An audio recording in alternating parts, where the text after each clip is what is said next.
The absolute ridiculousness of the medical quackery is mind-boggling.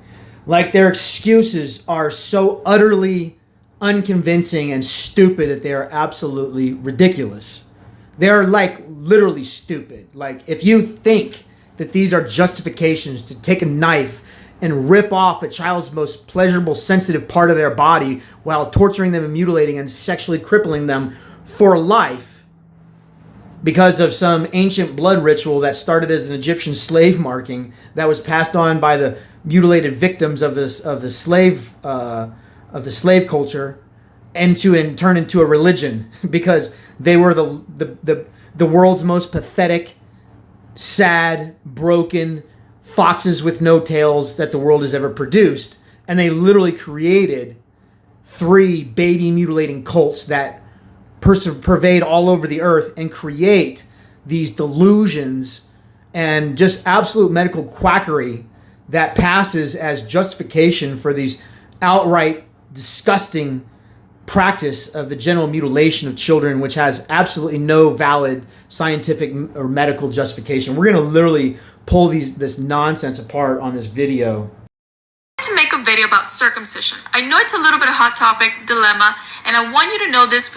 It's a hot topic because it is exploding on the American conscience. It is being exposed.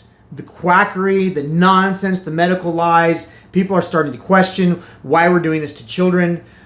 We have a very insidious society that targets and violates little children for what amounts to just absolute nonsense. It is nowhere near trying to convince one way or the other. At the end of the day, the parent has the right to choose, and there's no right or wrong answers. It's absolutely wrong to mutilate the genitals of little children, to torture and mutilate the genitals of little children, as it would be if some stranger snatched this girl off the street and did the exact same thing to her. So if she had this done to her, she would be screaming her head off at the police station, demanding justice, the immediate justice and prosecution of the criminal that violated her human rights. She would want that man to suffer for years and languish in a prison sentence, maybe the rest of his life. She would not give a crap about that man. So this is ridiculous that people have the right to cut parts off children. I mean, it's your duty as a medical professional to educate yourself and to do no harm. And you don't have the right to tell parents or give the right for parents to violate their children or do this absolute quackery to their babies. It's absolute nonsense. I'm just presenting some of the benefits that have been associated by quacks with circumcision. For example, 1, decreased risk of urinary tract infections. Okay, this is the most ridiculous excuse you could ever imagine to mutilate a child. A urinary tract infection is about as dangerous as a common cold. Sure, your common cold can turn into the flu and kill your baby. It's a possibility. Sure, your baby can get a UTI and get kidney damage from it. Rare, very, very, very rare. Now, here's the deal. Women get 10 times the UTIs as little boys. And the only function these quacks assign to the actual structure of the foreskin is protection, which that's a third or a tertiary function. But that protection function literally blocks debris from entering the meatus, okay? And this is why there's a thing called meatal stenosis. The body's reaction to this covering being removed is to narrow the opening, to close it itself because it's no longer covered. Why would the body want to protect an opening? To prevent debris and other things from getting inside there, like bacteria and viruses. So by removing the protective covering, you actually increase the likelihood of debris entering the urethra. You actually increase the likelihood of a UTI. So this is nonsense. Now here's where the doctors, the quacktards, they got this nonsense medical quackery, and you could go research this stuff. But they say that this supposedly reduces UTIs in the first year of a child's life. In the United States of America, if you look up the rates of UTIs, it's between 1% to 3%. Okay, that's not a convincing problem for a child if 99% of children won't even have it. So you're mutilating 99% of children to reduce one UTI to potentially reduce one UTI. That's just crazy. Now, here's where you get these medical studies that are doctored into saying that intact men have higher rates of UTIs. The doctors in America are so uneducated. They don't know the natural development of the human prepuce. So the human prepuce is adhered to the glands to the ballonal prepubital lamina. Ripping it apart actually breaks the structure, creating vectors for disease, because now you have you've broken the integumentary system. You've broken the barrier, and the body's natural response is to create scarring, which is the cause of phimosis. So when these doctors force retract these babies, they create the environment that leads to this increase in UTIs. A study done by Intact America showed that 43% of intact boys in the United States of America were force retracted as babies. I meet these men all of the time. This is where this whole adult phimosis actually comes from, because these quacks are force retracting the babies, ripping the ballonal prepubital lamina, creating scarring. They do this repeatedly over time, and it creates a scar tissue that leads to adult phimosis. So these quacks are literally creating phimosis in the adult male, and this is why we have an epidemic of intact men in America going and getting circumcised, because they have phimosis, adult phimosis, caused by these uneducated quacks. And this is proof that they don't know what they're talking about. This is verified proof. If a doctor is force retracting a baby, this doctor does not know anything about the anatomy, structure, and function he's dealing with. This is an absolute quack, a negligent quack who has done no research. None of these quacks know the histology study of Taylor, Colden, Lockwood. None of these quacks know the neurological testing of Dr. Sorrells. None of them know the anatomy, structure, and function they're operating on. Let that sink in. 2. Decreased risk in sexually transmitted infections such as HIV. Okay, so you can do your research on this. The 3 RTCs in Africa that supposedly showed that circumcised men have higher rates of HIV, and that there's a 60% increase in HIV. It's complete quackery.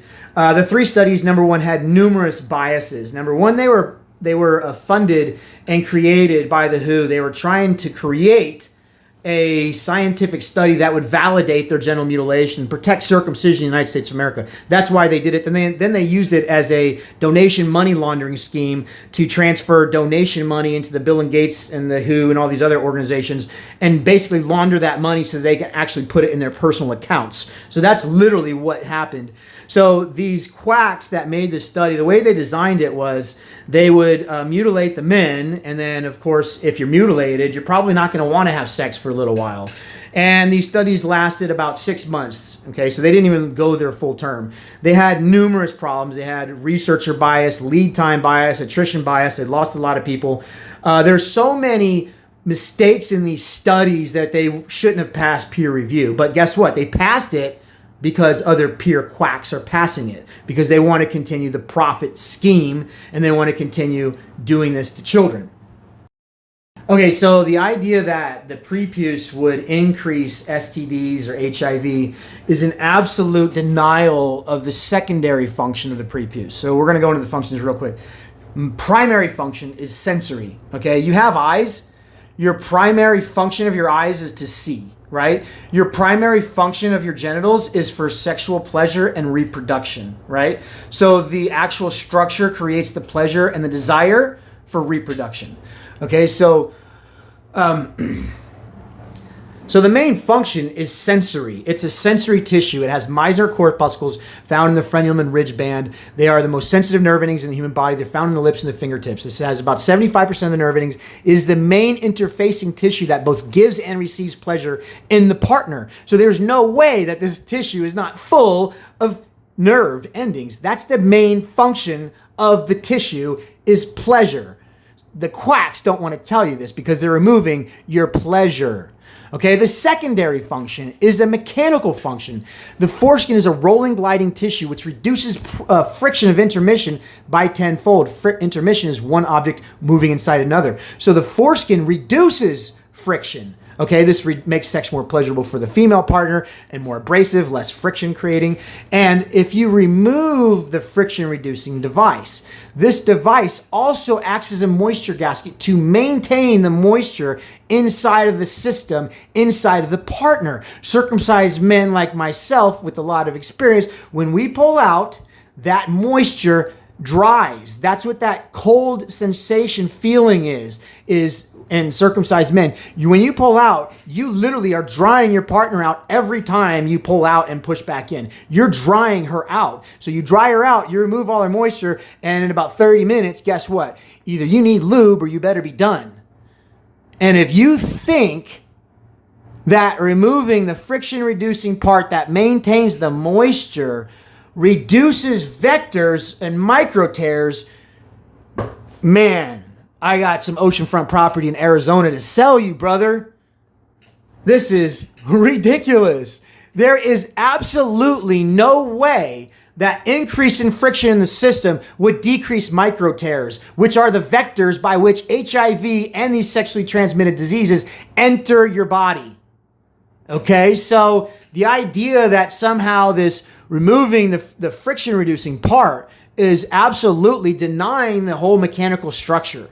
It's absolutely denying the second function of the foreskin. That's because these quacks don't know what they're talking about. They don't know the anatomy, structure, and function. They've never researched these studies and looked at these studies and seen if they're legit. None of these studies are even close to being legit. They're all quackery to protect the genital mutilation of children so the quacks can make more money doing this horrible thing to children. 3. Has also been shown decreased risk in penile cancer.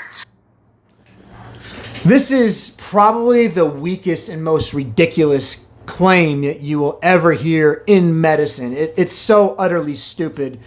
I mean, they're all stupid, but this one has a special level of stupidity because the chances of a male getting penile cancer are less than 1 in 100,000. That's a pretty small chance.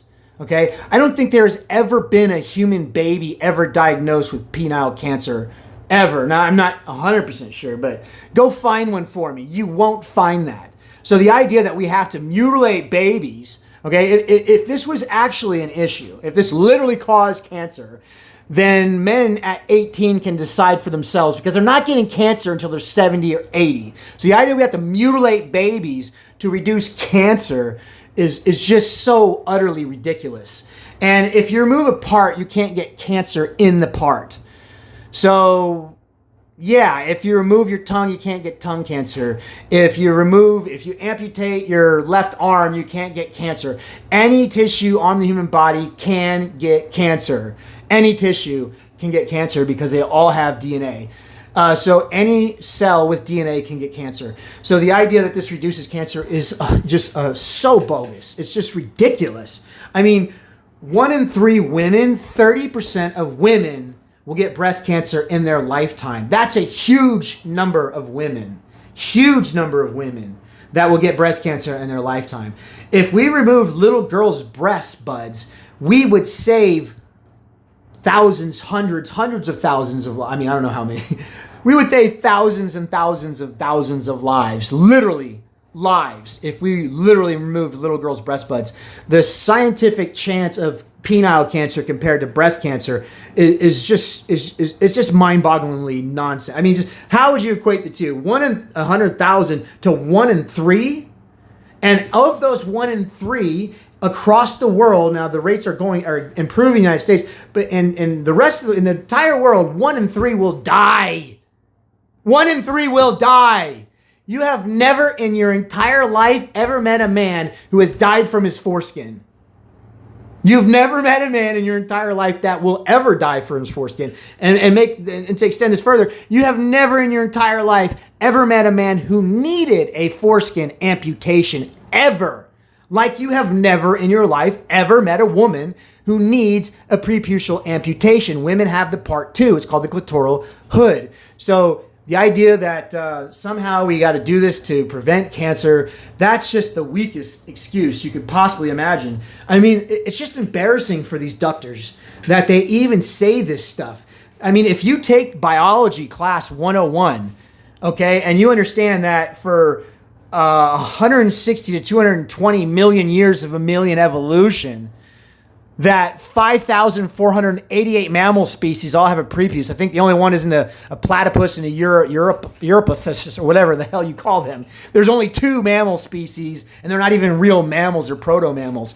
So the idea that this is somehow harmful or beneficial in any way, this is a cultural blood ritual that started as an Egyptian slavery marking, turned into a Jewish cult blood ritual for children. That has nothing to do with medicine or hygiene. It's just ridiculous. 4. Decreased risk in inflammatory and infectious problems that are associated with the foreskin. She's talking about balanitis. So any tissue can get infected. Okay, I've got infected underneath my nails. I've got infected in a lip.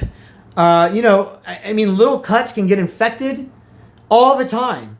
You don't amputate body parts off for this. Okay, and most of the balanitis is literally caused by these quacks force retracting the babies. They literally are manipulating babies' penises.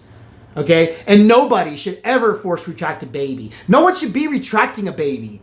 The average age of retraction is 10 years of age. These quacks are force retracting babies in their first year, first month of life, and they're creating scar tissue. So yeah, that's what creates balanitis in a large percentage. And if you get balanitis, the solution is warm water and take care of yourself. And you'll be fine in a couple days. You'll be fine. You don't amputate body parts unless it goes gangrene. Then you amputate the body part. You know how many cases of gangrene of foreskin that these quacks have ever come across? Like 0, like none, like never happened almost in modern history. Probably has happened like a few times in history. That's how rare this is in millions, billions of people's lives. It's just ridiculous. And 5. Much easier hygiene cleaning. Oh my God. Oh my God, oh my God, oh my God. Wow. She said it. So hygiene. So 5,488 mammal species all have a prepuce. This lady has a prepuce. This lady also has a minor flap sitting on a major flap. Okay? She has more flaps. She's a flaporama. There's flaps all over the place. I'm not saying this to body shame her. I'm saying this to highlight the fact that we are way easier to clean. Like you literally retract it, rinse it, and then protract it. That's all you do. Okay, you don't even need soap most of the time. Women don't soap out their vaginas, right? You imbalance the bacteria. We all have bacteria. It's called the microbiome. It's essential for your body. Without the microbiome, you would be dead right now. You have about 4 to 6 pounds of bacteria in your gut right now. You have more bacteria cells in your body than you have human cells in your body. So this is just normal body parts, okay? It's not that hard to clean, okay? It's harder to clean your hair, your teeth, behind your ears, your earlobes, your squiggly little inner ears, your hands, your feet, your butthole, your armpits, your teeth. It is far harder to clean your teeth. Far harder to clean your teeth than it is to clean your prepuce. It is almost the easiest part of your body to clean.